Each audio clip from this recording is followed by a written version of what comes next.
beat the Georgia Bulldogs, you're gonna feel the bulldog.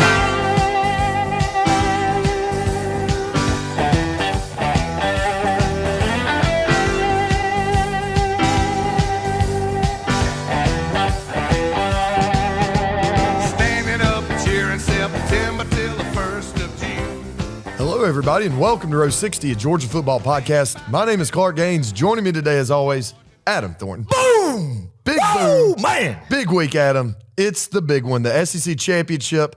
Welcome to show number 98, folks. This is it. Let's go. Let's crank it up about 5 notches, Clark. I'm ready to roll, man. I'm excited about this episode. Yet again, 4 seasons of Row 60, 4 seasons of going to Atlanta to a Southeastern Conference Championship. That first Saturday in December, man, nothing sweeter. Love this football game. Love the history of it. Love the nostalgia of when the times we have seen Georgia win in it. Let's go. Let's crank this one Let's up. absolutely do it, baby. Come on. Live call-in show. This Friday night, 8 o'clock p.m., Join us. It's going to be a great time. We'll be live on Facebook and YouTube, listening to everybody across the nation. Yes, there are Georgia football fans in California, in New York, in Texas, in Florida, North Carolina. I could keep going. Indianapolis. All over this great nation of ours, and we cannot wait to hear you guys from call in. sea to shining sea, baby. Let's do it, man. We've gotten through that long gauntlet of a regular season, 10-2, man, in the playoffs, no matter what happens Saturday. But I want an SEC championship, man. Kirby Smart's third one would just be unreal to see Saturday night. Let's go. Yeah. So this is part 2, basically, of this week's episode. Last episode, if you missed it, because I think it snuck up on some people. Adam. It did. It was a surprise. It was all bombshell. So there's a part 1 of this episode. Go back and look for it if you haven't already listened to it. That episode exclusively focuses on Georgia Tech and recapping that game. And this episode exclusively previews Texas and looking forward to the SEC championship game. So there's a little bit of a difference, and that might be how we start doing these episodes in the future. That way you can get the news quicker. Yeah, last episode was the rear view mirror episode. This is the windshield. Oh, I like You're looking out the windshield and rolling, man. So let's go. Let's go. Yeah. Well, Adam, I want to shout out somebody right quick. Give it to us. He was our very first live call-in show caller, believe it or not. Yes. Speaking of live call-in shows, Dr. David Phillips. Dr. David Phillips. Give it up for Dr. Dave. Great man, great gentleman. We love Dr. David. Heck. I appreciate you joining the Row 60 patron family, Dr. Dave. Yeah. He was a heck of a, what did he teach us? Engineering? Technology. I should know that. Forgive me, Dr. Phillips. He was a TSA, Technology Student Association advisor. He's a legend in the TSA community. Yes. And just a great human being. We love you, Dr. Phillips. We appreciate you for becoming a patron. Absolutely. And hey, if you're not on Patreon and you want to unlock exclusive content from Row 60, just visit patreon.com/Row60. It's $5 a month. And it helps us to get to more of these games and film more content for everybody. And hopefully, man, you're going to see a fun-filled December on into January to late January, man, because buckle up, it's postseason football time, man. Oh, man, can't wait. Let's do it.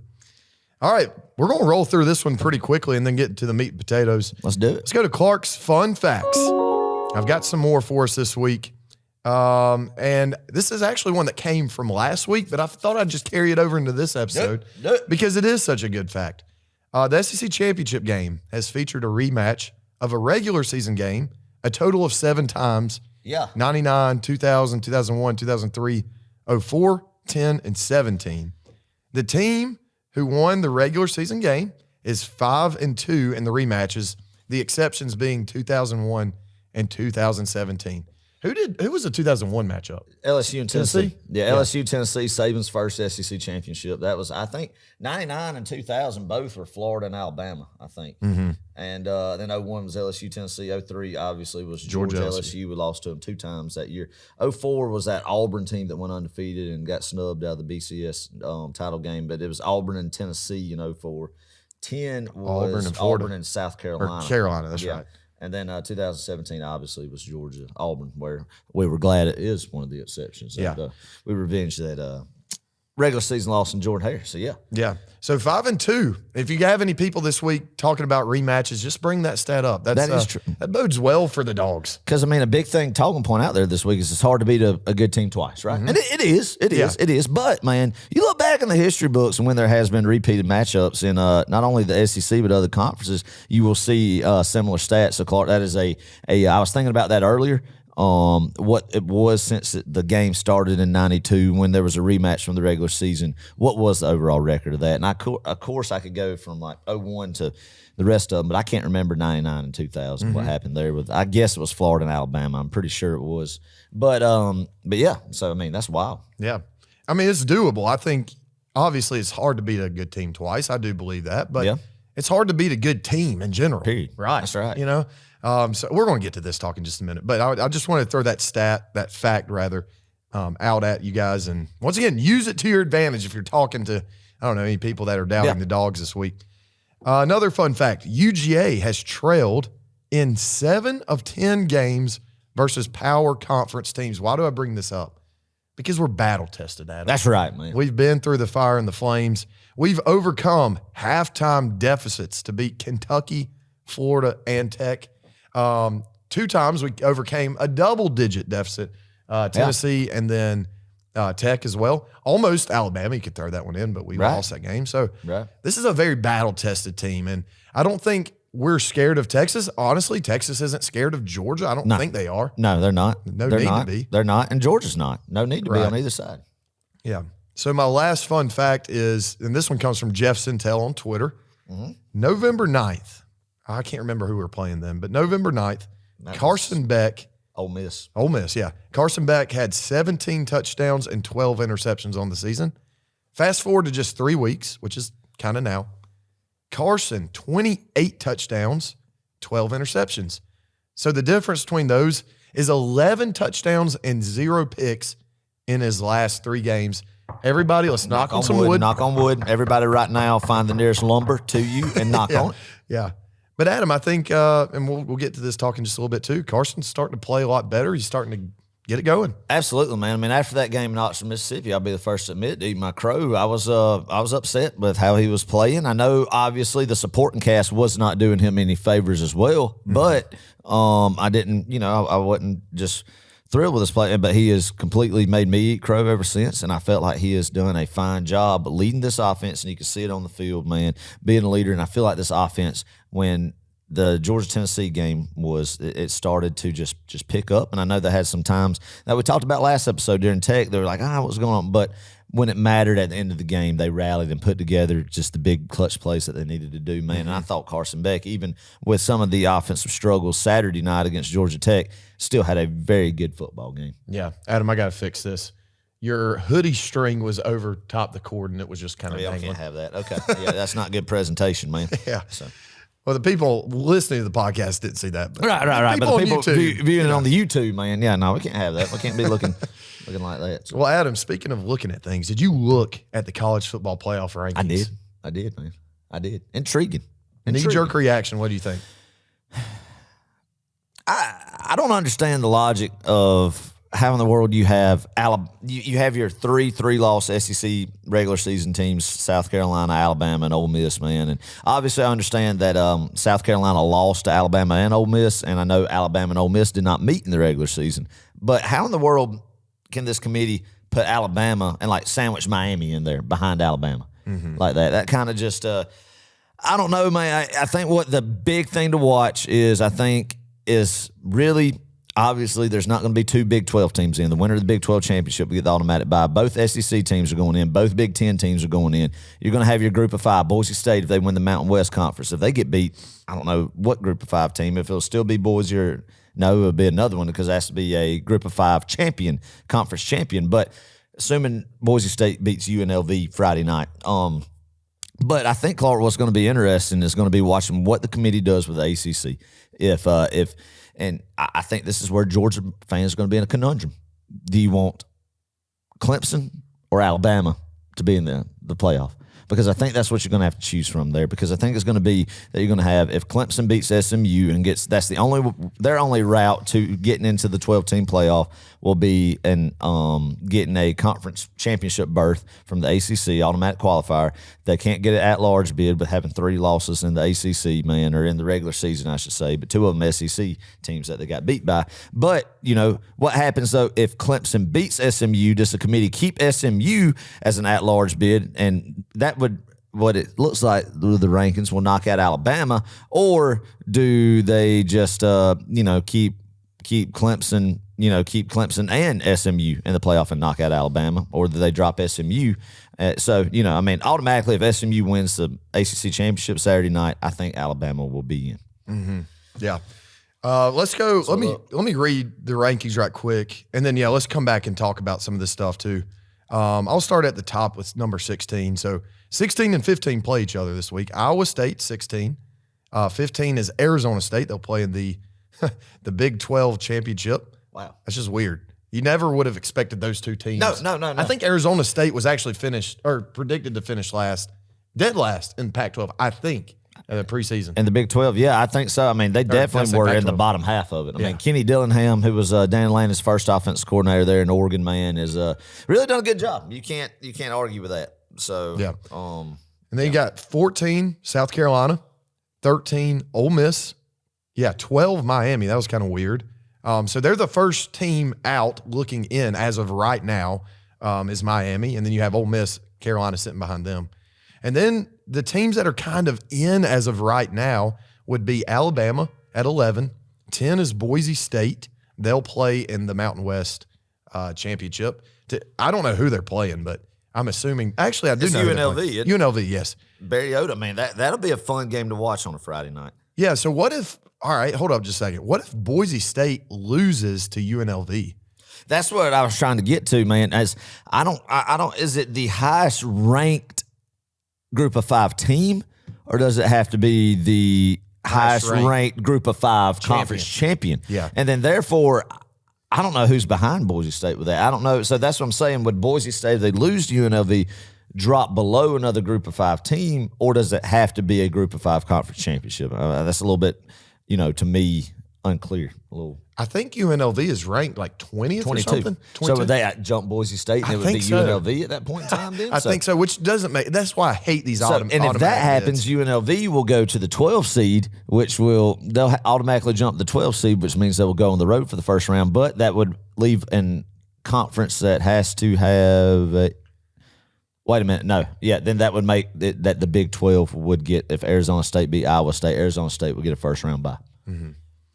Let's see. Number 9, Indiana. I have zero clue how they are still in this thing. I know they have just the one loss to Ohio State, but geez Louise, guys. I mean, why is Indiana in this thing? They're going to get absolutely TCU'd. Yeah, and I love it. And I'll tell you this right now, Clark. I mean, I like the idea that you have Indiana and Boise State, SMU, teams like that, because it gives those fan bases a little bit of hope that only to just be demoralized later on. And for Georgia, as a Georgia fan, I would love to play Indiana in Athens if the first round, if you lose Saturday, or meet Indiana later on in the playoff, man. So, I kind of like it that we're not making it where there's 5 SEC teams in there. You have to have repeated matchups, constantly. Yeah. Number 8, SMU. They play Clemson in the ACC champion. Yes, winner gets, winner gets that 4th bye week or the 4th seed. Right. Automatic bid, which is just, once again, stupid in my mind. Because you have Clemson at number 17, and if they beat SMU, they go all the way from 17 to, okay, now you get a bye week, and you get to rest up. And with 3 losses, 3 really bad losses too, Clemson. Well, this is interesting. Now, I hadn't thought about this. Right now, if Boise State wins, they're going to have a bye. The Group of 5 will be ahead of a Power 4 conference, so they will get a bye. So you said Clemson's at 17. So that is true, yeah. So do you think Clemson jumps the Iowa State, Arizona State winner, who both teams are ranked ahead right now? If you beat a number 8 to SMU, get a bye, to get a bye, and do. then the Big 12 is going to be the 12 seed. Then. Yeah. Wow. I mean, a lot of just hidden gems in this thing to pick apart right now. Mm-hmm. Number 7, Tennessee. They'll get to sit their tails at home and watch the chaos unfold. As of right now, It looks like they've got a home game. No, they're going to Columbus. You think so? Yeah, because what it will do is you look at the rankings, it's going to push everybody back some. Two. Right there, maybe, potentially. Yeah, because they're going to have Tennessee and Ohio State sitting idle right now. Will have a ACC champion and a Big 12 champion jump them. So they will automatically go down to the, what would that be, 8-9 spots? So that means that Ohio State will be the 8 seed if that holds true right there, and Tennessee will be the 9 seeds. That means Tennessee will go to Columbus, Ohio, the first round, which before tonight, I'm sure there's a lot of outrage for Tennessee fans. It was predicted that Ohio State would go to Neyland. Well, and that's I think the biggest controversy in all of these rankings right here is Ohio State being at number 6, and this is mind-boggling to me. They lost to a 6-5 Michigan team whose quarterback, whose quarterback is literally ranked 127th in passing yards, and they only dropped 4 spots after losing. I mean, it was one of the worst losses I've seen in a while. And it was their second loss. In their own stadium. And it was their second loss. It's not like it was their first loss to go 11-1. It was their second loss. And they get bumped back. How many spots? 4. And you know how many your Georgia Bulldogs got pushed back after losing on a road to a really good Ole Miss team? The committee views them as number 13? Yeah. They got pushed back to number 9. They got pushed back 9 spots. That's ridiculous. Was it 3 to 12? Is that what it was? No, I think it was 2. No. It was 3. 3 to 12. I mean, there's really this committee has been so inconsistent. I think we will at the end of the year and in the near future see a lot of changes to kind of some of the what they're deciding and these in-season rankings and stuff, because it has just been preposterous. I mean, just the fact that it seems like every week they're basing off different criteria, and I think Ward Manuel, the AD at Michigan, is a moron. Yeah, he's just an idiot.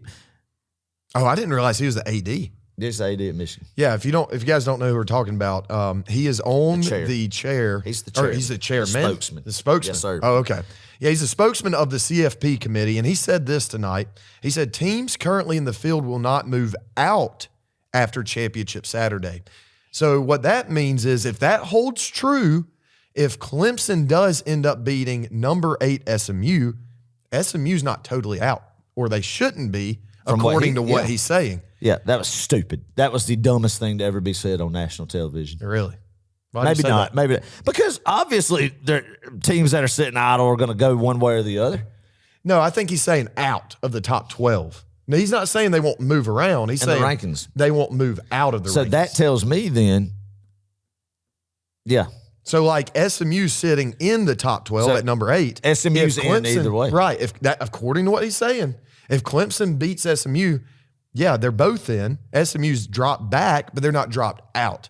So what that ultimately means is you're not going to have an Alabama in a 12-team CFP format. Yeah, and that's kind of what I was explaining here at the beginning was like you pick your poison. Do you want to play? I mean, obviously I know as far as who matches up with Georgia the best, you want Clemson again before you do Alabama.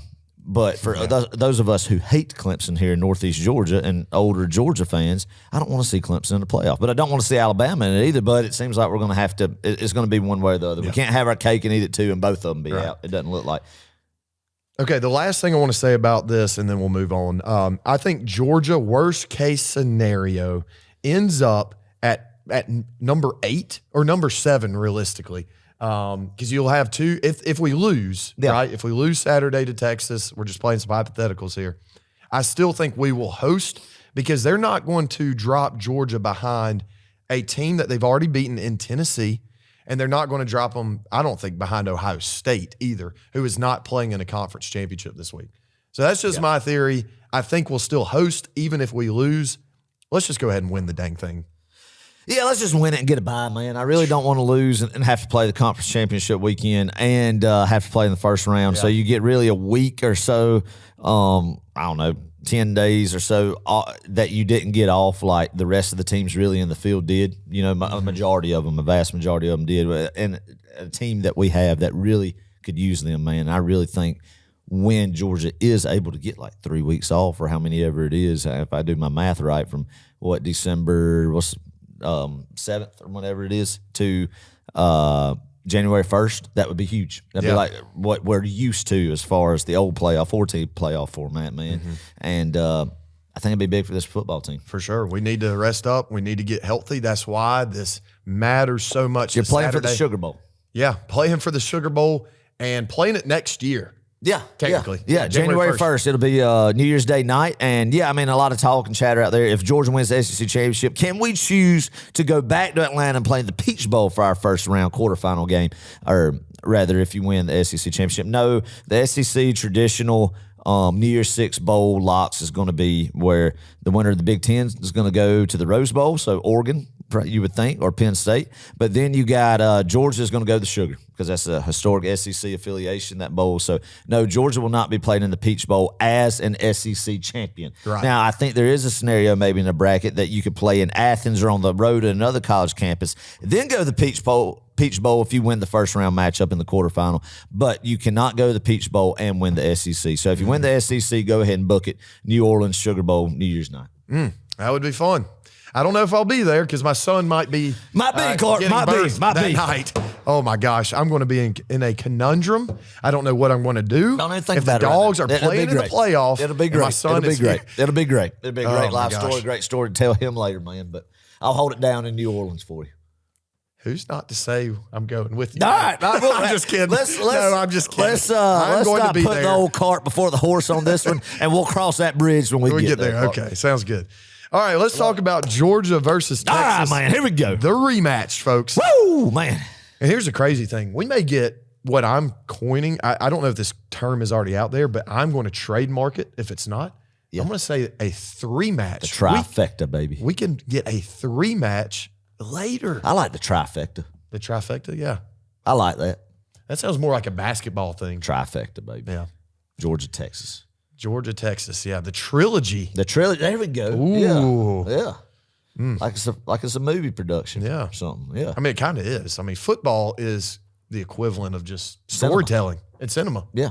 I mean, you can't tell me 8 overtimes against Georgia Tech, your arch rival, is not cinema. I tell you what, man, that commercial, and I don't know, people might not have liked it, but it got me juice and gave me goosebumps. As the grandfather that had the granddaughter on his lap during Christmas, it was the greatest story ever told about the playoffs, Yeah, man. yeah.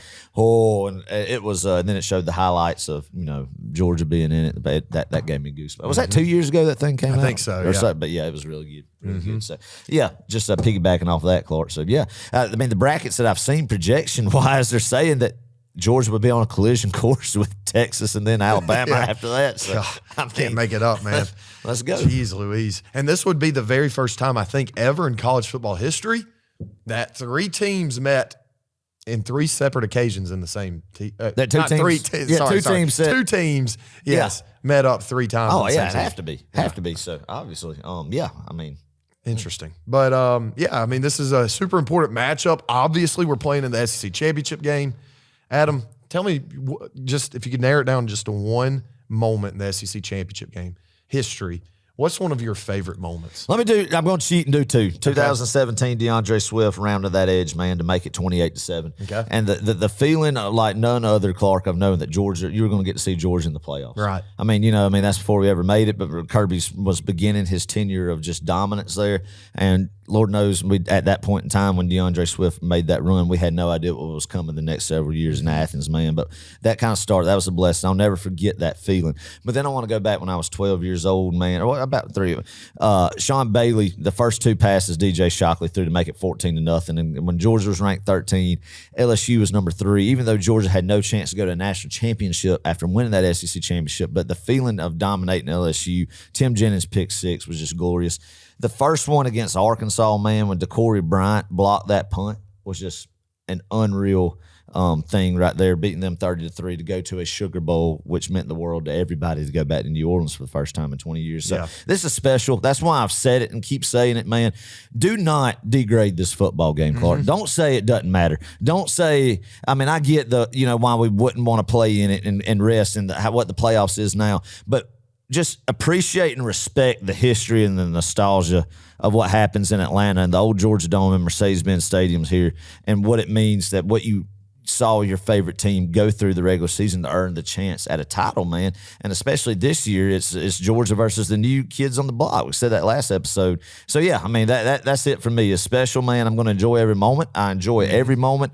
The nerves, the feeling riding to Atlanta, the pregame, man, everything about it. It just ramps it up more than any other just normal game, obviously, to me, by tenfold. How about you, Clark? Ooh. I mean, 17 Swift was amazing. But, Adam, I'm going to actually go with one. It doesn't make a whole lot of sense, but 2012, Alec Ogletree with the blocked field goal, and he ran it back like 60-something yards. My gosh, that place exploded. And in that moment, I guess I'm just talking about that one particular moment. I thought we were going to national championship in Miami. Yeah, I mean, I thought that was finally it for Coach Rick, man. Yeah, I mean, it makes me sick to think about it. And then you couldn't stop Eddie Lacy and I guess Amari Cooper. Yeah, well, I remember the dagger was that D line just got so wore out, man. Didn't have the depth of Ty Grantham's DL right there, and I mean, had played good, had some good goal line stand. You remember Sanders Cummins getting that pick on the one, man. And, I mean, we're playing, but it just not what it is, and we've seen our championship defensive line today have been, but they were good. But I just remember the play action, McCary and Amari Cooper. Yeah, that was kind of the nail in the coffin. Really. But you thought, and then we came down the field. That's right. Arthur Lynch stepped up huge. Not Chris Conley. Hold up, maybe it was Chris Conley. Across the middle, just got depleted, but made some big catches, and then got our hearts ripped out. Yeah. Oh, that was a terrible feeling. I remember I was like 15 rows right up above where Chris Conley caught that final pass and just couldn't quite get out of bounds. The helpless feeling is just watching that clock tick. I know, because you didn't have any timeouts. And if you don't know what we're talking about, go back and just watch that. And I'm not going to do it. I'm not going to do it either because I throw up every time. That to me, Clark, was more painful than Tua. Really? Now, yes, Tua was painful. Tua was painful, but I felt then in 12 that was Rick's only shot. I think you're right. And then in 17, I can't explain it, Clark. I mean, I was devastated, but it's like you knew we would be back. Kirby, oh my gosh, in year 2, just came storming. We'll be back, right? And then especially it boosted me up after hearing his press conference that Georgia's not going anywhere. Yeah. And then of course, obviously, we live the glory years we have and seen 2 of them. But in 12, I wanted Mark Richt to get one so bad. I thought that was it. I really did. And gosh, it was. So I mean, I just that I cannot go back and watch that football game. Yeah, I think without going on another tangent, I do want to say I do think the entire course of Georgia football history changes if we do catch that ball when we do. But yeah, it does. It does. It's interesting to see because I mean you're killing Notre Dame in Miami. You're beating them 41-14 or something, just like Alabama did. And Rick's not getting fired. He might step down for he never quote reasons. Unquote got fired. Yeah. I don't think. Well, it was messy. decided when Faton Bada trotted out in the field in Jacksonville that year. I mean, what was going to happen in the future? But anyway, man, I mean, no, you look at it. Rick got it to a state. I've always said it. Mark Richt was like Joshua, leading the people, the God's chosen people, the Israelites, to the gates of the promised land. The long journey, but then you had to get Joshua, young Kirby Smart, to come along and be the guy to bust open the doors to the promised land. Yeah. So biblical Old Testament stuff right there, man. Is Kirby Smart taking the torch from Coach Rick and elevating it up to the next step. I love how we're sitting here comparing UGA football head coaches to biblical characters. Mm-hmm. Interesting. I mean, you can draw a parallel to anything. I know. It's great. Good stuff. Let's go back to Georgia, Texas. This rendition of the SEC championship game. All right, back on. Both teams, I think, are banged up. Georgia more so than Texas. Yeah. And, like we said, a full 3 weeks definitely would be huge to heal up players, to get rested, to just game plan. Georgia actually opens as 2.5-point underdogs. I love this story before. I love it, man. Yeah. I love it. Last time we were in Austin, we were 3.5-point underdogs. So giving us a little bit more respect here in a neutral site field. But I think this game's going to be awfully close. We'll get to our score predictions later. Yeah. Since October 19th, though, Adam, and that's when we played Texas. Texas has gone 5-0 and beaten Vanderbilt. That's an impressive win nowadays, especially in Nashville, in the hostile environment of Vanderbilt Memorial Stadium. They absolutely blanked a DJ Lagway-less Florida team at home. They went on the road, had a pretty close game to Arkansas. I think They did. won 20-10 eventually. Yeah. Boat race Kentucky. Was it a big boat race, though? It wasn't like 41-17. Yeah, I think it was like 30-something to 17. So I mean, Stoops' worst Kentucky team since 10 years ago, his first year there, I would venture to say, probably hung with them a little bit. Yeah, but Georgia barely escaped alive in Kentucky. At Kentucky at night. Oh, yeah. Oh, At Kentucky. Kentucky Okay, at never night. mind. I see, yeah. And then, obviously, last week beat Texas A&M 17-7. And honestly, I think that was their most impressive win. It looks like, though, Yeah. Adam, they're starting to kind of hit their stride. Yes. I mean, Yes. that's what it's looking like. Yeah, I mean, Clark, you talk about it. Yes, they have played, 6 of their 8 SEC opponents this year, or the bottom 6 of the bottom teams in the SEC. Mm-hmm. And, a great schedule, without a doubt, that they were gift-wrapped in their first year. Just call it like it is. But, I mean, you can't just say that, they've had an easy schedule, they're not that good. What I saw Saturday night, Clark, really made me respect them even more. Yeah. And let me tell you why. I never really had a huge respect for Steve Sarkisian. The storyline's it, but I think he is becoming an elite coach. And the reason I say that is I feel like he is running now a disciplined team that you see all just phases of the team are stepping up and expecting to win and conducting their business, going into a hostile environment in A&M and really being, even though they didn't score in the second half, played really good football, and you just never felt like they were going to lose that football game. Right. And the way they conducted themselves after the game, you saw everybody planting flags and everything. Yeah, I think they kind of wanted to try to go dance on the logo, but Sarkisian got them off. They went away like they expected to win. And I don't know, man. I mean, I think there was a reason why Saban speaks so highly of Steve Sarkisian, more so than Lane Kiffin in a sense. Yeah. And when Saban talks about his 2 biggest assistants, it's Sarkisian and Kirby, man. Mm-hmm. And I think Sark is building a program in Texas that is the closest to what Kirby Smart has in Athens, I feel like. Yeah, fair enough. I mean, and Josh Pate said this on his podcast this week. I think it's actually tonight he released it technically.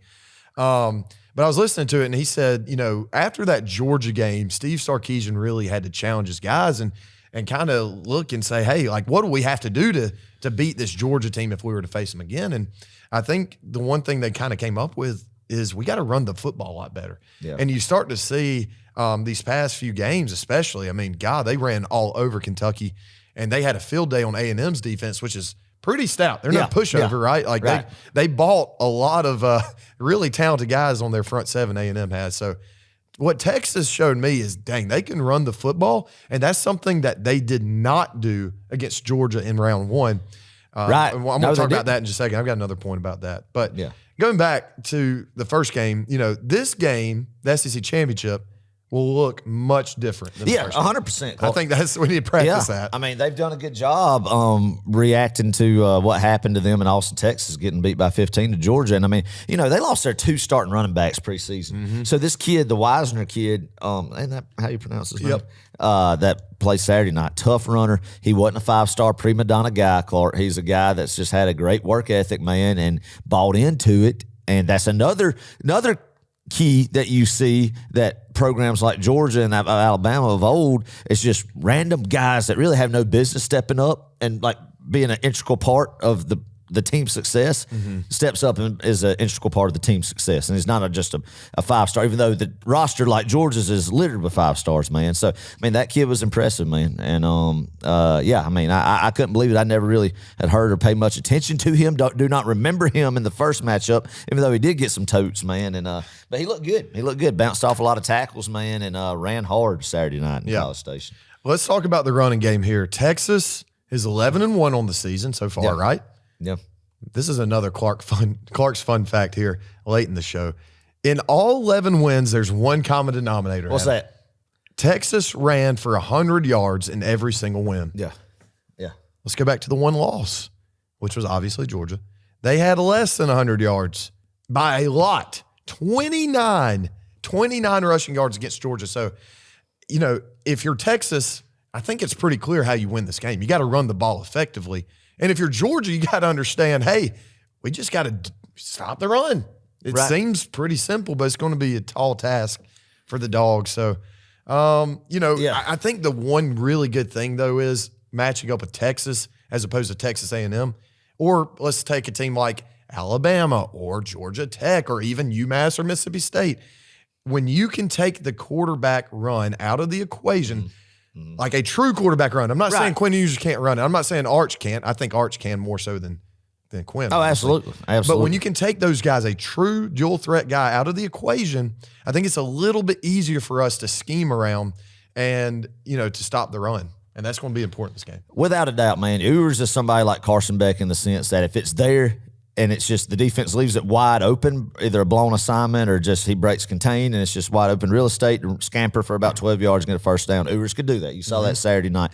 But he's not going to be designed with his legs to win a football game and be a threat to the offense, man, that you have to look at with RPO stuff and zone read stuff. I feel like with Ewers keeping the ball and hitting the edge, man. So, yeah, I mean, what we saw Georgia's defensive front do to him in Austin, Texas, man, you need to have a repeat of that. I think you need to rattle him, not let him be able to beat you with his arm. Don't let him get balanced to be able to run the football like they have been running it, but also letting Ewers get hot and in a rhythm and being able to beat you with his arm as well. But take away their ability to run the football and put the game in his hands and see what happens. Yeah. That's what's got to be done, I feel like, again. Yeah. Last time we played, and I know I keep going back to this game because, I mean, it's this year, right? Like, it's not like we're 3 years ago. Yeah, exactly.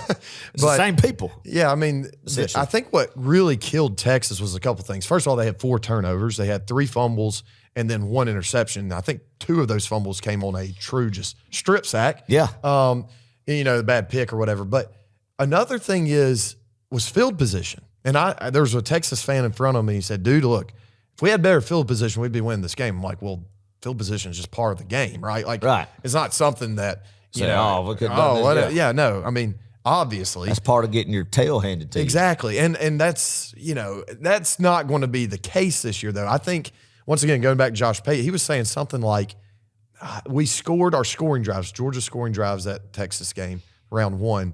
He said 3 of the 4 started in Texas territory. Yeah. So, we had a really short field to score those touchdowns, which is great. It means your defense is doing what they're supposed to do. But I just don't see, the field position battle getting that lopsided like it did the first time. Yeah, well, and like you alluded to, Clark, and the strip sacks and everything, if memory serves correctly, a lot of those were, like you said, inside Texas's 20-yard line. Mm-hmm. So really short field position for Carson Beck and that offense to drive down the field and score on. But, on the flip side, I think this offense looks completely different. Georgia's offense looks different than what it did in Austin, Texas in mid-October as well, man. But I think one could argue, too, that Texas has gotten better on the defensive side of the football as well and gotten some guys back from injury and stuff. So, you can look at it from different angles, but that's a good point. That really you can't be counting on Georgia to have that advantage in Atlanta Saturday. Right. It's hard to replicate that, yeah. Trey Weiser, go back to him right quick. He's had back-to-back 150-plus rushing yard games. Kentucky and then Texas A&M. He's tough to bring down. He's really patient. He made Texas A&M pay last week, and he's not breaking these, really long runs or anything. But, man, it's hard to bring him down. And Texas' offensive line, I think they absolutely wore out A&M, their defensive line. One thing Kirk Herbstreit, Chris Fowler kept saying was, Texas A&M doesn't really have the depth, right, to rotate guys. They don't rotate guys. Georgia does. Right. Now, I understand we don't have Kristen Miller right now. We've got some guys who are banged up. And I think we miss him more than what we thought. Yeah, we do. We will. But I do think we still have enough to keep guys generally fresh legs. Yeah, exactly. So hopefully that is the case this week. And then, one thing I was like, there's got to be some wrinkle, right? Something going on that Texas is going to bring to the table offensively. And I got to imagine they're going to start targeting Gunnar Helm a lot more. I didn't realize this. He's their leading receiver right now. Yeah. He was MIA the first round in Austin, really. I said maybe a couple, but really, no big lethal threat that he was against Georgia's defense that night. Yeah, so I think they're going to target him across the middle more. That's kind of my guess, what I would think is going to happen. He's 6'5". He's a senior tight end, really big frame. So very athletic. I don't know. It's going to be tough. Especially with what Sark sees on tape with this Georgia defense the past few weeks of just leaving the middle of the field wide open and really just no defenders around them in the sense that you get a big guy the ball downfield like that and then give them some yards to rumble and break some tackles and get some yak on that as well. So, I think that's a good call right there. Yeah. And then the offensive line, Texas offensive line, they absolutely struggled. 7 sacks. That's not going to be replicated. I wish it would be. That's really, really difficult to replicate. We did a great job of disguising blitzes and mixing it up last time. So I'm interested to see, do we do kind of the same stuff, Yeah. What do you think? I think so, man. I think one key thing is going to be obviously front 7 play. You alluded to Christian Miller being out, guys like having TID back there, who has been a guy who is really one of the few, I feel like, on defense who has gotten better this year from last year. And, Nazir Stackhouse, some of those guys really just stepping up on that defensive front. And Michael Williams, of course, and Jalen Walker having a game like they did. And then they'll put Jalen Walker on the outside edge, man, and let him go after Quinn Ewers. Let's do it. Like the good Lord put them on earth intended to do. Yeah. And then we're going to have better play from our inside linebackers as well than what we've seen the past couple of weeks. From, and we're going to have to tackle. Yeah, I don't know where Chris Cole has been, but I would love to see Chris Cole get some action here. I thought he's looked really good in the sense, but, C.J. Allen, Raylan Wilson, Smile Money, they're going to have to just step up. And they, like you said, Cole, they're going to have to tackle. Do not let them, and we've talked about this with some of the, especially Tech running it through the A-gap. Really, Massachusetts being able to run it between the tackles. We're not used to a Kirby Smart, Trey Scott defensive line, defensive front. If you want to, throw the linebackers in there as well, just being able to just teams get what they want, rip off 5-6 yards between the tackles, man. And what do you think, Clark, is the issue with that? Is it because we do not have a dominant defensive tackle in the 3-4 defense that takes two, like a Jalen Carter would automatically take 2 linemen on a double team? Yeah, I think or is it middle linebacker play that makes it look like the defensive line isn't as good as it could be? What do you think is going on in that defensive front that been fine in some play, but not to the standard that we want now in Georgia? So the last couple games, you're right about the having a big guy like Jalen Carter, like Jordan Davis, Devontae White. John Jenkins, though we didn't run our 3-4 back then, but you get what I'm saying. You got to have a big guy to eat up multiple blocks, sometimes 3 blocks. Jordan Davis took on 3 blockers. Exactly. And it's just a numbers game at that point, right? And then fast athletic linebackers who can make good reads. Well, I think I don't even know if it's necessarily fast. Yes, you got to be fast. And I'm not saying these guys aren't fast. I think they're just not aware. Yes, sometimes. They need to know where they need to know where they need to be at on the field and make the right reads as far as that middle linebacker. And that's position. a challenging thing to do because, it is. At that level, you've got to read a lot of different things. There's a lot of different things happening in the backfield, pre-snap. So, I don't know. It's tough, but I think, and that might be one thing, I could be eating crow about this, but it doesn't seem like Texas does a lot of is a ton of motions and like all this eye candy and play action RPOs. They do some of that. But it's traditionally, I guess what I'm saying is traditionally it's more of a Sark's known for a little bit of that. But I'm saying it's a little bit different, like watching Tech than Texas. Oh yeah, absolutely. Tech does it more so than Texas does. Tech does it because they don't have the athletes to go against Georgia, and Texas knows that their guys there's 5 stars littered on on each side of the football there as well. It's just how it's a different. And I don't know, I could be completely just making a fool of myself saying that. But you get what I'm saying? I think there's more of Tech is more of a gimmick offense in the sense of trying to create stuff when they are undermatched, and that's what Buster Faulkner did so well with them here. And when there's less talent there, and what they did with their misdirection, their motion, their just quarterback power and everything. But another thing we got to do, pretty obvious stuff here. Get off the field on 3rd downs. Last time we played Texas, Texas was only 2 of 15 on 3rd downs, and I think they actually went 1 of 5 on 4th downs. That's right. So that's 3 of 19 on 3rd and 4th downs. They only converted 3 times. Yeah.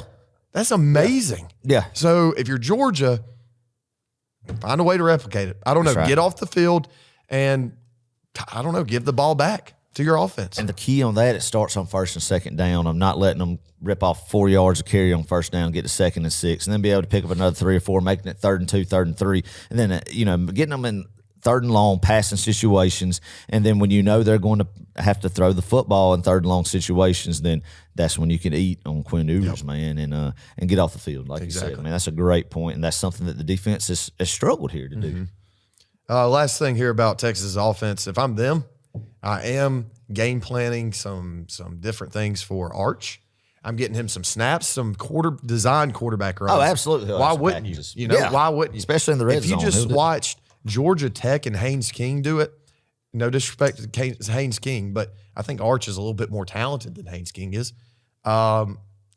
Geez, I mean, I would sit there and do some quarterback design stuff, wouldn't you? Yeah, absolutely, man. That's definitely, and obviously we're talking about that. That's being talked in the defensive coaching meetings and Butch Meir. So you're exactly right. I mean, that's a great point, Clark, to allude to right there. And one thing that I'm very interested in see too, this is kind of changed the subject a little bit, is with the news, we hadn't talked about it yet, Julian Humphrey leaving and going elsewhere, entering the transfer portal, quitting on his team the week of a conference championship game. Honestly, good riddance to him, man. I saw a video after the Tech game.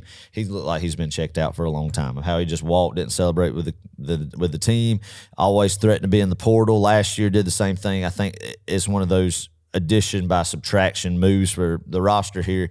But I would love to know what this does with Daniel Harris's mindset. If Daniel's like, man, I'm the guy right here. You probably got Dalen Everett, who could be going pro next year, and almost like he's not looking over his shoulder, playing scared, like he could be benched for Humphrey at any time now. Yeah. Do you think that might affect the way Daniel Harris plays? And maybe I'm just grasping at straws here, but, just throwing that out there, this is the first time where he's going to be the man at cornerback and knows the man and not have the threat number 12 coming in. Right. Now, where Ellis Robinson is and all this, I don't know. Does he know the playbook yet or not? Is he ready? I'm not sure. But yeah. Man, speaking of that situation right quick, I saw on Twitter, Twitter's just a great resource for good college football banter and whatnot. Of course. But Nitro Tuggle, right, freshman wide receiver for those who don't know, posted a picture of him and Daniel Harris walking out of the locker room. Thing of support? Yeah, kind of like, now he didn't say anything. It was actually just 3 dots, like ... Didn't say it, didn't have a caption or anything, but it was an ultimate troll job. Y'all need to go look it up if you haven't. Go look up Daniel Harris and see. But I think the team, like, that just tells me the team didn't really I don't think he was really popular in the locker room. Yeah. From stuff I read and heard, and just me, you could just tell by reactions of them on social media. But, I thought about that today, just random thoughts leading in the SEC championship game weekend, and it might not make hill beans anything about it, but I just wonder, and Daniel Harris is a guy that I think has a lot of potential. I mean, he definitely passes the high test to be a good cornerback, and definitely had some ups and downs this season. But yeah, so you're going to have that, have him be big. I hope Dalen Everett has another big game. I think Texas was Dalen Everett's best game in a Georgia uniform. For sure. And I think a lot of the sacks that we got are thanks to guys like Dalen Everett in the secondary. A pick. Coverage sacks. Yeah. And that coverage sack, he got a pick. And, I mean, he had a strip sack. Yeah, off a cornerback blitz. My gosh. That was listen, I'm telling you guys, there is nothing more satisfying than watching a corner run free or safety. And blindside, and just absolutely blindside. But there has to be a strip sack involved. Has to be. If the ball does not tumble on the ground. Field, and you can say ball, then it's not the satisfying feeling like, yes, it was that night in Austin, Texas. Absolutely, Clark. Somebody's got to agree with us out there, right? Oh, yeah. Well, all right. I want to ask you this question. How do you think the inside linebackers are going to fare Saturday? What's your faith and your confidence after seeing what you saw Texas against Texas A&M? I mean, obviously, we had the first round matchup in Austin, and then seeing the past few weeks of linebacker play.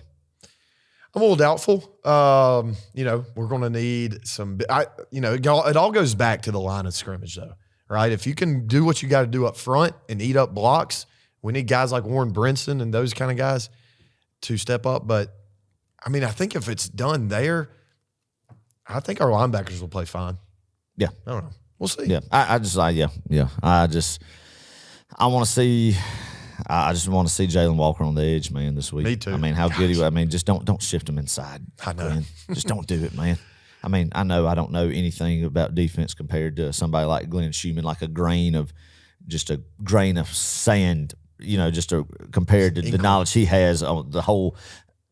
I don't know where I'm going with this. Just sand on the beach, with just his knowledge on the defense side of the football. But to me, it just makes common sense to put Jalen Walker on the edge of the outside linebacker and let him go after the quarterback, man. Yeah.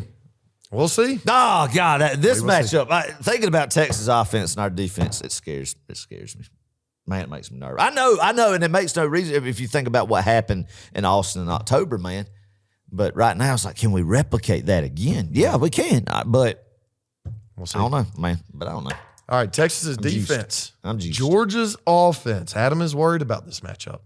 Is this what you said? This is. I'm worried about both matchups. Okay. I mean, if you're just going to be quite frank about it, but right. I'll come back around to that later on.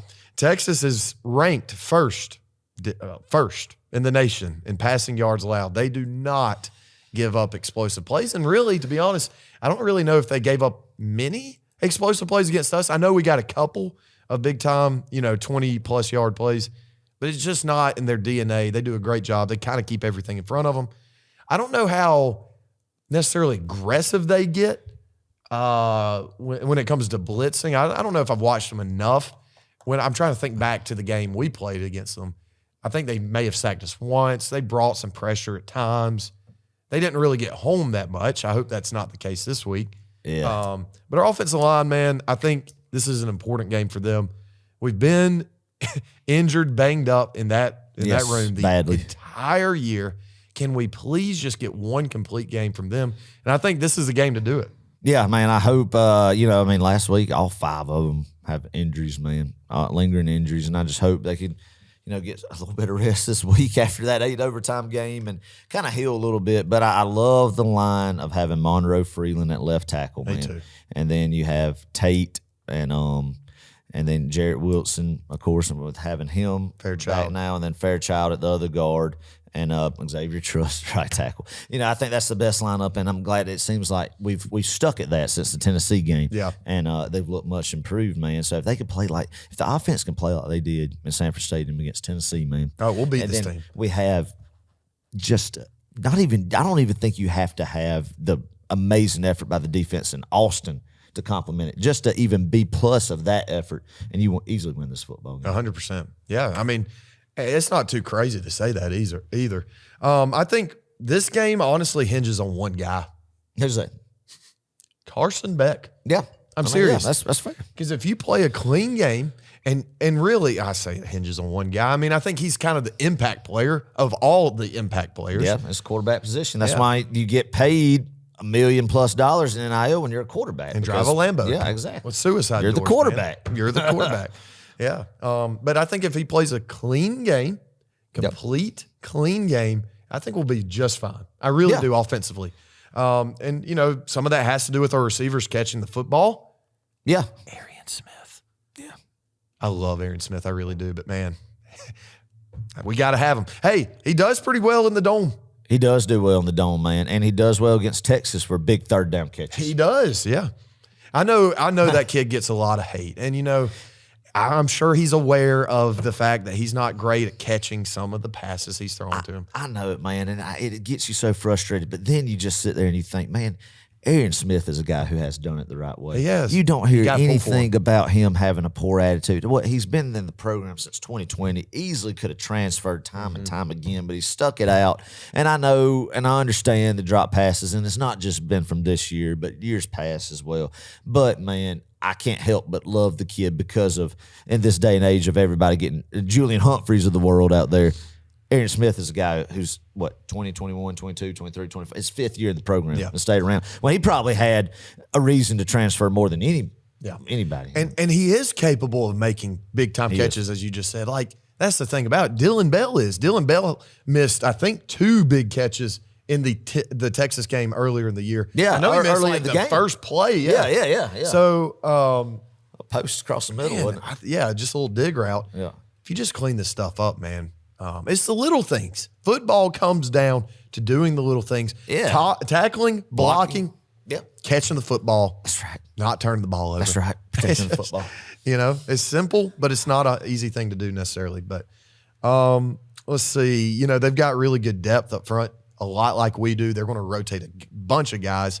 they probably have like 12 guys they rotate. Yeah, man. know? I mean, they look Their very front seven. impressive on the defensive line against Texas A&M. Mm-hmm. I mean, they stoned Texas A&M. Looked very good in the sense of one of the most impressive defensive line performances I've seen this year. Yeah. Out of a team against a team of that caliber of A&M, where they were ranked at as well. I mean, you look. A&M, how many goal line stands? They have at least 2 fourth and goal line, fourth down stands against A&M, man. And I mean, some of that was I couldn't believe they just ran straight into the middle of the teeth of the A&M defense. But I think it's going to be hard to get yards on the ground up the A gap between the tackles, man. Yeah. I really do. I think this is going to have to be a great game plan by Mike Bobo to be able to execute, these guys at a high level and kind of get the ball a little bit on the edge as well, because I don't think it's going to be very, very difficult. Maybe they will, and I'll be eating crow about it, to run between the tackles efficiently against this team.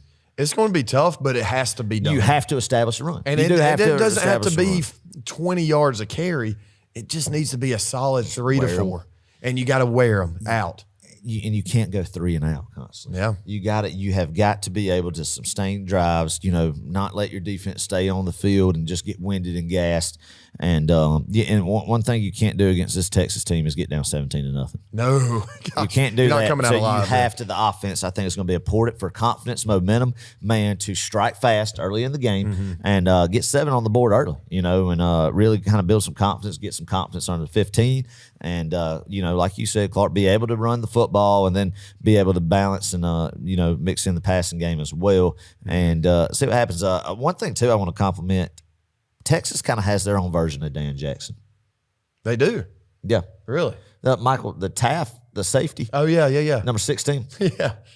He is he's a heck of a ball player at safety position, man, in the sense of he is, I think, a guy who's, I want to say will definitely be playing in the NFL, but good instincts.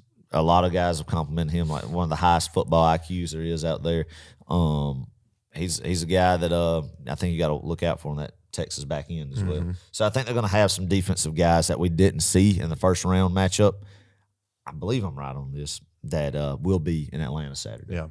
Well, one guy who was like an X factor in that first round matchup for Georgia, Trevor Etienne. Obviously don't have him. Yeah. Though I've heard he's running at practice. Yeah, maybe. But I don't know if We'll that see. means he's getting Fingers actual game crossed. reps. Maybe that would be great. But if not, hey, Nate Frazier, we need you, man. We need you, Rod Robinson. That's big having him back if he's truly good to go for this Saturday. It's good to have Cash Jones, as always. Playing at the highest level he has in his career right now. Yeah. I mean, for real. Cash has been, pun intended, money. Yeah. I mean, really. That's right. But once again, they don't give up big plays. So this is all about taking what the defense is going to give you and just becoming two-dimensional. You don't want to be. You don't want to become one-dimensional. No. You have to be balanced and sustain drives down the field, man. And I'm going to tell you something. The biggest thing in this Mike Bobo offense, it has been from day one he got here, is the play-action pass. And the only way you can establish that is by actually running the ball and that being a threat. Yeah. But, man, when Mike Bobo, I'm telling you guys, when he has the ability to draw up a play-action pass and take a shot deep every once in a while, this Georgia offense is tough to stop.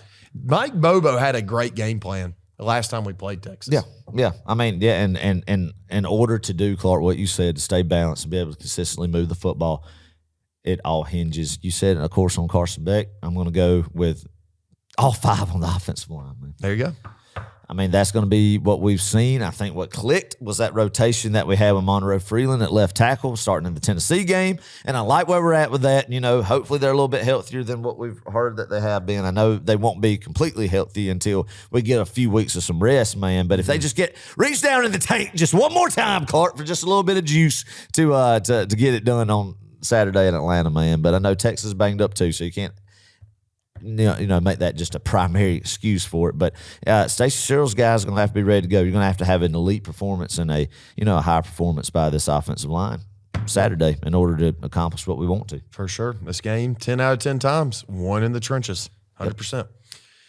All right, Adam, so that kind of wraps it up there. But I got to thinking today. What'd you get thinking about today? Think about all the stuff you and I have said, you and I have heard about this Georgia football team. You probably saw this somewhere else. No, I have not. But I had to just reiterate it. Our receivers can't catch. They're not elite. Our quarterback's body language isn't good. Carson is not a first-round draft pick. He's not all there mentally. Our offensive line has been banged up all season. I just said that. They can't run block. They can't pass block. Our defense can't tackle. We can't get our heads around. We don't have an elite defensive lineman. Our offense coordinator is dumb. He doesn't know what he's doing. Our coaches cannot coach, yada, yada, yada. But here we are, ranked number 5 after going through a gauntlet of a schedule, literally the toughest schedule in America, and we're 10-2. We are locked into a playoff spot, and we have a very real shot at winning a national championship. Yeah. I mean, it just speaks of what this program is under Kirby Smart, how spoiled we've been, me included, and as a fan base too. Yeah, this is a very, very exciting time, man. And the thing about it is where it has to go with our mindset. I don't think we'll see another 2022 Georgia football team that goes 15-0. I don't think we'll see teams in like 2021 or the teams that had a Channing Tindall that could come off in that second rotation as a linebacker. That could come in when Quay Walker needed a breather and Kobe Dean. Channing Tindall comes out there because of the portal and the NIL era. And that's why you see so much parity in college football now is because of that. So for Georgia to continue to be elite as they are in this NIL era, they're about to sign a historic recruiting class. Early signing day is Wednesday. Tomorrow is when this episode is going to be released. So, I know we don't talk much recruiting on Row 60 here, but we keep up with it, and I encourage you to get on one of these websites, see these recruiting insiders, man, and see what the next crop of Georgia players are coming in. But when you look at it, it's another star-studded class by Kirby Smart and his staff and amazing recruiting skills, man. And so I guess what I'm trying to say with all this is I don't think it's going to be like what Alabama teams of old were. If Nick Saban had 2024 college football landscape in 2012, 2014, Alabama wouldn't have been what they were from 09 to 21 or 20, whenever it was. Probably not. Their last one. No, they wouldn't be, because what made Alabama so good was getting these guys that were, they would come in, they would wait till they were juniors to start, maybe start 1 year, go to the league, or have 2 years, go to the league, but they were ready. They knew the system, or when one got injured, you had another elite guy come in who was ready to go then. And Georgia was going to be able to do that until this kind of NIL, new world of college football has happened. So I think for me, I've had to have that kind of conversation with myself that it's just college football now. You're not going to just see stud after stud after stud, kind of be the next guy in line in a sense, because they're going to transfer out, and even at Georgia. But still, it's one of the most talented rosters, or not the talented, if not the most talented roster in the country. That's Kirby Paul Smart, his coaching staff, the roster management, man. And yeah, it's been amazing. And I think the only one in there that I haven't thought or talked about was, I don't think I've said about the pass block. Yeah. Well, I thought the pass pro's been pretty. I've heard. all right No, I this year. haven't really. I didn't mean like we've said all of those things, but I've heard people say that, which is kind of that was good. weird. But that was good, Clark. That was a good take, man. But I mean, it puts it in perspective. We're blessed. We're playing for a Southeastern Conference championship game. We're one of the only 2 teams out of 16 remaining in the SEC that has a chance to win a conference championship. Already punched our ticket in the playoff, man. Yeah, we're there with a chance to win our 3rd national championship in 4 years. We are blessed, folks. Let's go. Let's go. Yeah, play clean this week, and you're going to absolutely beat this team again. Yeah, I mean, that's the thing. I mean, and, I've talked about giving, we gave Texas the respect and everything that is much deserved, and I think they are different from the last time we played them, and we are too. But, you hear this media and everything right now. Why does Georgia even show up and play this game? I know. Yeah, it's already over for us. Oh, well, what do we do? I guess we just roll over and die. Oh, man. Host a game in Athens, whatever. Yeah, I mean, we're just going to go take pictures in Texas. Atlanta, and that's right. We're just going to show up full and happy and not hungry. Not hungry. No. God, I cannot wait for this game. Oh, it's time to prove them wrong. Oh yeah. Oh yeah. All right, we've got some more conference championships this week. Starting off Friday night, we'll get a little taste. UNLV versus Boise State. UNLV is ranked 20th. Boise State is at number 10. I think that's right. UNLV 20. Yeah. I could be wrong. Hey, where is this game? This game. Is it playing? Since the Pac-12 championship is defunct, is it in Las Vegas now? Did they move the Mountain West to To the Reliant To Stadium? Or Allegiant, Stadium? Reliant, Allegiant, whatever it is. Let's see.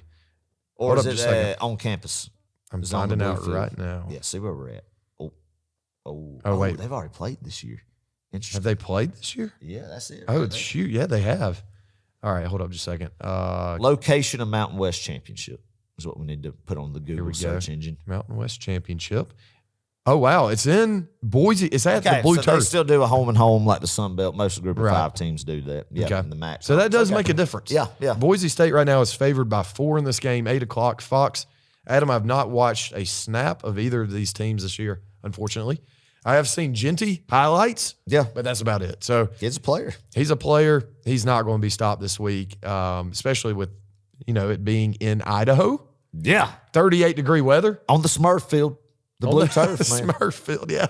Give me Boise State to cover Yeah. and to win. Yeah, I agree with you, Clark. Barry Odom, heck of a job after getting fired by Missouri a few years back and, kind of revamping that UNLV team after he had a short stint with Pittman as defense coordinator at Arkansas. And he's done a good job there, man, and probably going to get another Power 4 coaching gig here soon. But I don't think he'll beat Boise State. Man. Yeah.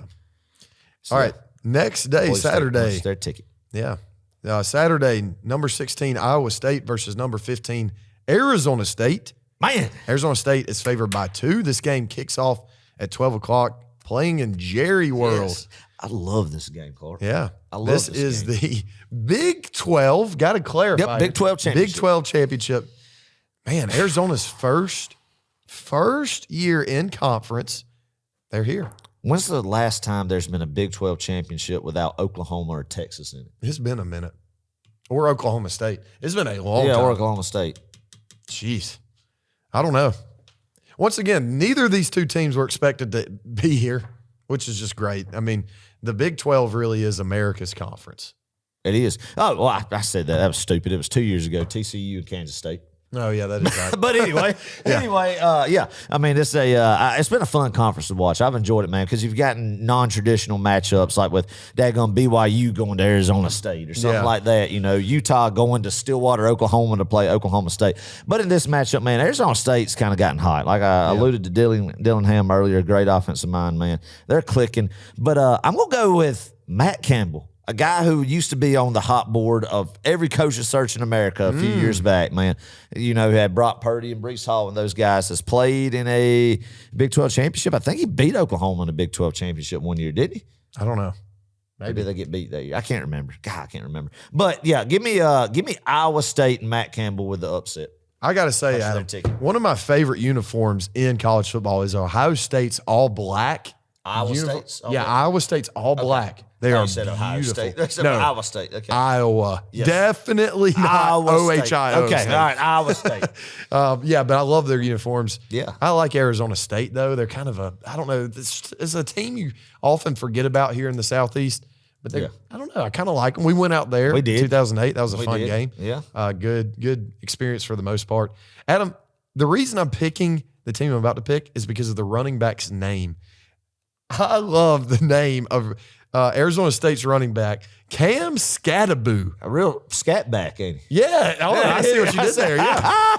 But no, honestly, this kid is like tearing it up. I don't know much about Arizona State outside of that. Yeah. The Dillingham guy, he's like 30-something years old. Everybody seems to love him. Seems like a pretty fun coach to play for. So give me Arizona State, Adam. That's a good pick, Clark. I mean, Arizona State. Dillingham's a ASU guy from Arizona, went to Arizona State. So, I mean, he's back at his home, like Kirby is at Georgia. So, doing good, man. I mean, good on both of those programs. I mean, people have left Matt Campbell for dead in his Iowa State team the past couple of years or whatever, but maybe can revive it and get a playoff berth. I'm cheering for Matt Campbell to do it because I think he deserves it. How long he stayed there in Ames, man, turned down bigger coaching jobs, I feel like, in the past. And I don't know. So right. That's going to be a toss-up, though. Fun to watch. Later in the day, we got Penn State, number 3 Penn State versus number 1 Oregon. Oregon favored by 3.5, 8 Lucas o'clock. Oil, baby. ABC, Lucas Oil Stadium for the Big Ten Championship. Once again, really weird. Oregon fans, you know what's interesting? I saw tickets to this game like $13. Really? Unreal. Sick. That makes me want to Makes throw me up. want to throw up. Makes me want to throw up. Side note, I need to let the people know about this because there have been some people, Adam, who've been looking out for us for some good. tickets. That's good. That's I posted good. on Row 60's Instagram Yeah, not too long that's ago. good. Hey, we need some SEC championship tickets. Found some for $290. I was like, man, this seems like a pretty good deal, relatively speaking. Yeah. Because that same day they were like $370 for a set of 4, and now wouldn't you know they're like $220 and they're tanking. So Late bird gets the worm, man. yeah, sometimes. Instead of the early bird in this circumstance, it's the late bird that gets the worm, man. In this case, but you'll have that, man. It's a gamble. It's fun. This week, traditionally, every year, me and you are scrambling trying to figure out, when to buy tickets. What's going to be the best one? You just don't know. But we have learned now that without Alabama in it, tickets seem to go down. Well, let's think about this right quick. I know this is definitely a tangent. But if anybody was wondering why, and this is my theory. You're right. I think it is right because think about, all right, so these championship tickets, there are people, these SEC fans, whether you're from Georgia or Florida, Alabama, Auburn, you could be a fan of any team, whatever. They buy these tickets and they are like given these tickets yearly. Think of it as season tickets for the SEC championship game alone. Yeah. And so people have been buying into this for years and years and years. And I think what's the case is like there've been just a ton of Alabama fans who buy these tickets to the SEC championship game because historically speaking, they've always been in it. Yeah. So this year, because they're not in it, they don't want to go. And so they're just like, whatever. We'll just sell our tickets for face value, get a little pocket change, whatever. Whoever was able to get in that deal back in the 90s to be able to be grandfathered into SEC championship tickets every year, because if your team's in it, you get face value tickets automatically. If you don't, you get to sell them. I mean, you're going to have no problem selling them, at least for face value. Right. But about every year, 100% more than that. So good on them, whoever was able to do that. But you're right. That's the theory, man. Texas probably saving up money to go to games, outside the SEC championship for a postseason run is what they're thinking about. And they paid an arm and a leg for ones who didn't get allotted tickets and wanted to go to College Station to watch the Longhorns play. I mean, I think the average ticket price of that was $1,000 what I saw on the big screen. Gosh. Man, before the game started. That makes me want to throw up. Yeah. Gosh. There's one more thing. One last thing. I just, while we're on this, I just hate the fact that so many corporations get these tickets. They get like half the stadium. And nobody wants to have people there in suits and ties whining and dining clients. Yeah. Heck with that crap, Right. man. Go to the golf course. Go to the daggum wherever you go drink wine and eat cheese at and do that crap. I love Not at the SEC championship, baby. I love how you didn't have like a specific place. I don't know where you wine go to and drink cheese. wine and eat cheese at. I don't know. Maybe there's some, I don't know. Isn't there a winery? I don't know where. I'm not a businessman. And that's great if you are a businessman, because that means you're doing good. That's Or a good stuff. businesswoman. Or a businesswoman. That's right. So congrats on y'all. Love that. But I don't have clients that I take out, or I'm not a client that gets took out of places. And even if you were, even if I were, I wouldn't want to go to the SEC championship. That would be bad for my business, their business, everything in between to see me at one of those games. So there's no need for small talk sitting in the stands and during a pivotal third down. Yeah. And you're sitting there and you're thinking about, hey, do we need to get this product from this company or this company? Do we need to discontinue this. our line Right. from X company in Nevada? We could get it cheaper from X company here, and it's closer China. shipment. It's China. Sorry. Yes, I love it. And I mean, those deals don't need to be done here. They need to be done in a venue, a hotel lobby. Okay. All right. Conference See, that's room. not as fun though. Yeah. But Now, hold up. golf Now, course. going back to this, you said you'd lose clients, and I think you're right. You would lose about half, but then the they other say I'm a half, psycho. well, the other half might be equally as psychotic, or just a maybe so. degree. Then you can find common ground. And Right? Yeah. So, yeah. yeah. I mean, friends for life, and you have their business forever. yeah. I agree. Adam, what kind of Like Dr. business- Pepper, that's a horrible salt. Like, out of all the soft drinks in the world, to be like the lifelong sponsor of the SEC championship, Whoa, Dr. Pepper. now. Don't And hate on college football. Dr. Pepper. Are you kidding? Dr. Pepper is a horrible soft drink. What? Horrible. Are you It tastes kidding? like cough syrup. Like straight out of what it smells like is the doctor I went to go see back when I was younger, Dr. Haddock's my medicine gosh. cabinet. That freaking What? cough syrup, man. Dr. Pepper Hated is Dr. Pepper. elite. Hated Dr. Pepper. It is All right, not so elite. then what is your favorite soft drink? Coca-Cola, man. Just the classic, right? Coca-Cola classic. I mean, I don't hate on Coca-Cola, but geez, I never pegged you for a guy who didn't like Dr. Pepper. Mountain Dew is superior to Dr. Pepper. Yeah, and it also has 500 grams of sugar. We don't in give a bottle. dang about that. Gosh, But crazy. But no, I don't. I do not regularly drink Mountain Dews. If I'm going to drink a soft drink, I'm going to drink sweet tea or lemonade. That's going to be my choice outside of a water. But if I have to go the soft drink route, I mean, I'm from the state of Georgia. Give me a Coca-Cola Classic 7 days a week. Interesting. Anyway, what were you going to say before I went on? I have no idea how we got to this point. But you said something about a business. No, I think I was. Oh no, I know where I was going with this. Penn State, Oregon. Let's go all the way back to this game. Oregon's favored by 3.5. We were talking about ticket prices. This game being $13, and then tangent. So we finally circled back to Lucas Oil Stadium. Yes, the Big Ten. Okay, well, Clark, you start off on this one, man.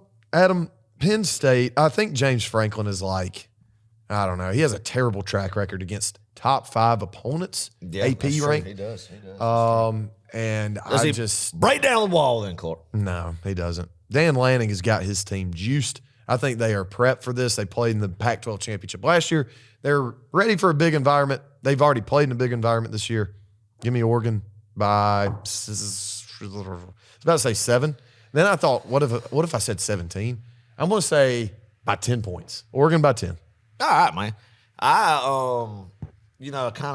I was thinking about conference championships, thinking about how when we've done the night before the SEC championship game, that Friday night calling show in the past, we had the Pac-12 championship on with Oregon or Utah playing or some of the likes. And we're not going to have that this year. Right. But so it's weird. Oregon in the Big Ten, like you said.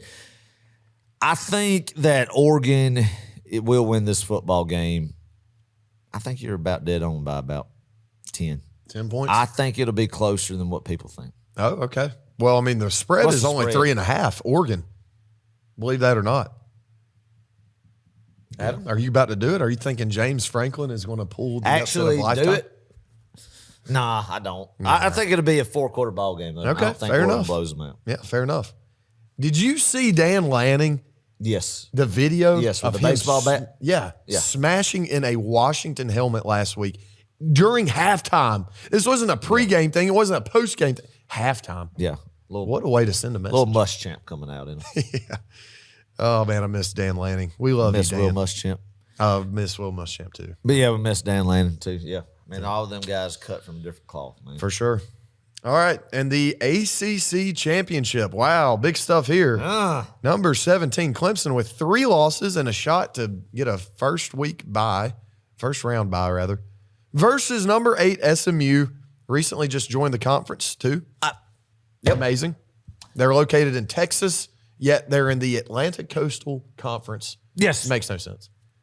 If you go back Oh boy, to preseason preview did you call on row this? 60, I said, look out for SMU as a potential dark horse ACC competitor. Wow. Conference championship competitor. So I don't get to say, like, making right predictions a lot. Right, So, right. I mean, I'm going to have to pat myself on the back I'm for gonna this pat one. you. Thank Yeah, you. on the back Because too. I do love the Southern Methodist University Mustangs. do. I love SMU. I don't know why. I just like, that part of I just like the colors, man. I like the Pony Express. I love how they cheated back in the day to try to get better athletes. And I'm just kidding about Then that. they got the it death was penalty. interesting. Then they got the death penalty. But they rose against the death penalty. And here they are now, man. So, but no, in all seriousness, yeah, I mean, it's impressive. I can't believe they are up there right now. And I hate Clemson, and I kind of like SMU, but Clark, Clemson's going to win this football game. I think if you're Georgia, if you don't want Alabama in this thing, this sounds gross. Don't say it. But you have to pull Don't for say Clemson. no. You have to. You don't need to pull for Clemson. I don't want to Or pull you for Clemson. maybe you just want SMU to lose. Let's just put it that way. 8 o'clock ABC. This game is in Charlotte, North Carolina. I guarantee you could probably walk in the door free to this one. Nobody cares. True. I mean, Clemson, I think, is kind of checked out a little bit. They have. They After know getting beat by they've got South a Carolina. chance Yeah. to get to the playoff, but what's Yeah. going to happen there? They're going to get Might get destroyed. embarrassed, which would be amazing. That would be hilarious, too. Oh, a lot of fun scenarios to know. daydream about. This one's tough, Adam. I really haven't watched SMU a lot this year. I have watched Clemson, and they didn't look too great against Carolina, obviously, the other day. Yeah. I think you're right, though. Clemson pulls it together. Dabo gets he brags about his, I don't know, 8th ACC championship. Like that's something huge to do about. Yeah. He's going to use it for recruiting purposes, but it's not going to really matter because they're going to get put out first round of the playoffs. That's my prediction. Baby. Or no, not the first round. I guess it'd be the second because if they get the first round bye. That's right. All right. Well, a lot of fun to come this weekend. All right. I do want to, right quick, we're not going to do a pick six, but I do want to quickly read what happened on last week's pick six. We went with best Thanksgiving foods, 1 meat, 1 side, 1 dessert. I said ham dressing, chocolate pecan pie, or pecan. Adam, you said turkey, squash casserole, pecan pie, cheesecake. Pecan pie, cheesecake, yes. Not pecan pie. There is a difference. Chocolate pecan pie, yes. And I'm pleased to announce I won 116-60. That is ridiculous. How did you win that by 56 votes when I had turkey?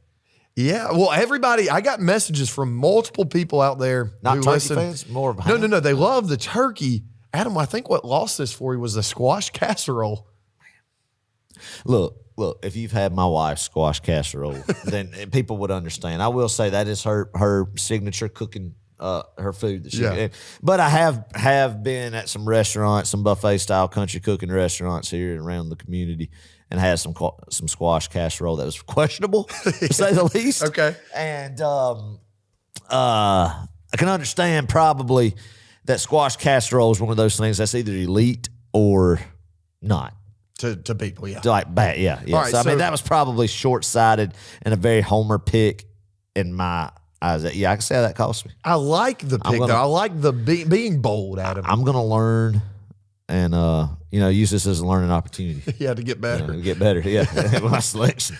Yeah. Oh, man. Well, we'll have another pick six later on. This week is strictly business, All Adam. business, man. We are focused Postseason ball. on the big one, Georgia, Texas. Oh, man. Round 2.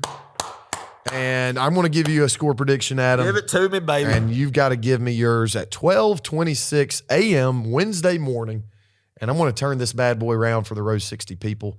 But, man, yeah, this is fun. We've doubled up on episodes, and it's been twice the fun. So hope y'all have enjoyed this. It's been awesome, man. Getting ready for this one. Yeah, I hope y'all have enjoyed it. If you have enjoyed it, just do us a favor right quick. Yeah. Go to YouTube and just hit subscribe. Some of you don't realize you're not subscribed, so you need to get subscribed. Right. Hit that bell, man. Tell a friend this week. I like it. Recruit Tell somebody. a friend. Recruit somebody, man. Talk about this football game with everybody in the community that you come across in work, car rider line at school.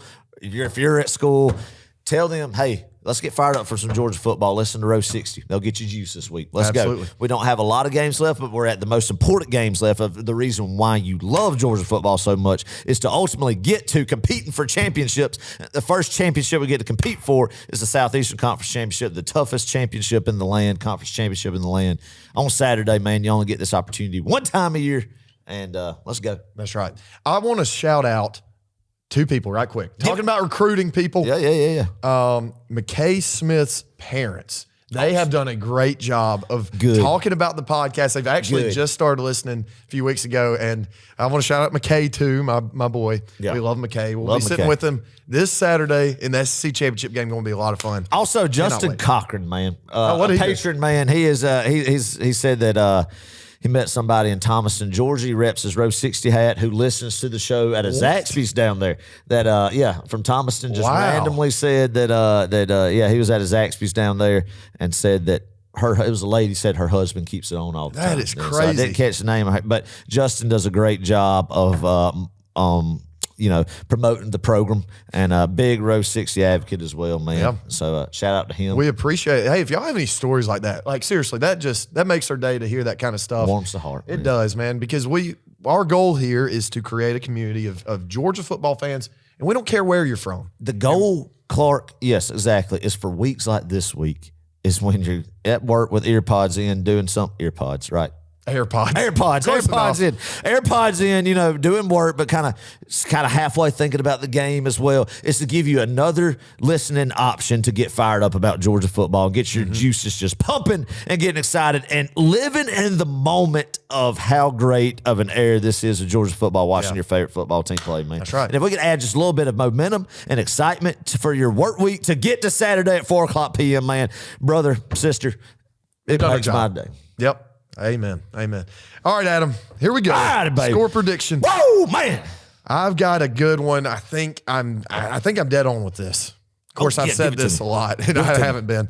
But I'm going Dawgs this week, 28-24. That is both my heart and my brain. I believe it, Adam. We're going to do it. Georgia scores a late touchdown with 3 minutes to go. My heart can't take that. And Adam, we're going to... My heart can't take 2 weeks in a row like that. We're going to need a big defensive stop from our boys, and we're going to get it. That's how we're going to win. Wait. So we're going to score with like under 3 minutes left to go from down 24-21 to up 28-24, but then give them the ball back with a little bit of time. Yep. But hey, we're going to hunker it down one more time, and we're going to get a stop. Oh, man. That's what's going to happen. I like that that range of score, man, because I mean historically, I know obviously we've never played Texas in the SEC championship, but how many SEC championships have been in around that range of score? Last year's. Yeah, and 32-28 type scores and everything then. So yeah, that's pretty good. Clark. All right, Adam, wrap this thing up. Give the people a pep talk for this week, the rest of this week, and into Saturday. We need you here. Yeah, man, I've alluded to it, how special this is. I mean, I'm going to say it one more time, man.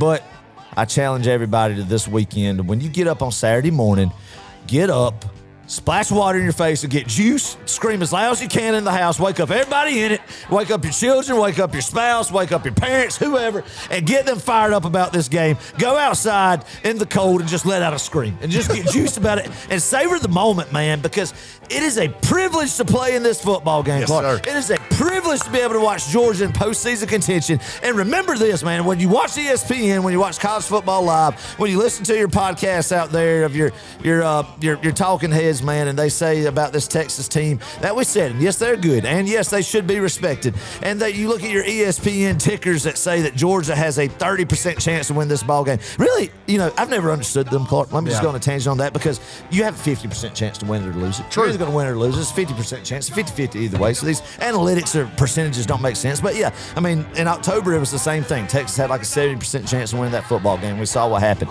Just remember this when you hear everybody like Georgia shouldn't even show up for this contest. Remember who leads this program. Remember the winning pedigree that is in the University of Georgia. It's been established. It's been deeply rooted in Athens, Georgia, in that Butts-Meir building, man. Hey, they're developing the roots. It's kind of just being engraved in Austin, Texas right now. I'll give them that. But it's not as deep as the roots that have been ingrained in the University of Georgia in Athens, Georgia, man. There is nobody else that I would want leading this football team than Kirby Smart and these guys where they're at right now, going into Atlanta for yet again another game at Mercedes-Benz Stadium. A fourth time these seniors have played in Mercedes-Benz Stadium for SEC championship game in the state of Georgia, man. If you're there, be loud, be rowdy, let them know what conference championship and football is all about. And hey, they thought it was bad in Austin, Texas when Georgia beat them by 15 points. See what happens when they come to the state of Georgia with a dome full of rabid Georgia fans right in their face. Let them know this is SEC football, man. When you're at the house watching it, be loud too, baby. Enjoy this week like every one of y'all. God bless y'all. And by the way, Georgia's going to win this football game 20-17, baby. Go Dogs. Go Dogs.